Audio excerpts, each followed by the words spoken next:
Bir marta payg'ambarimiz shunday deganlar: Allohning shunday bir ismi bor. Kim bu ismni duosida ishlatsa, duosi ijobat bo'lmay qolmaydi.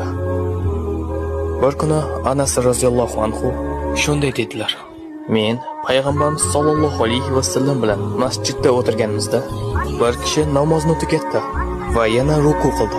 Keyin esa sajda qildi. U sajda qilib bo'lgach shunday dedilar: اللهم إني أسألك بأني أشهد أنك أنت الله لا إله إلا أنت الأحد الصمد الذي لم يلد ولم يولد ولم يكن له كفوا أحد. Va u Allohdan so'rashni davom etdi.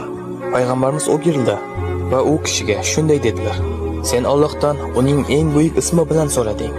Agarda kimdir Allohdan shu ism bilan iltijo qilsa, Alloh unga javob beradi. Agar kimdir shu ism bilan nimadir so'rasa, Alloh beradi. Alloh buni ikki xil yo'l bilan qiladi.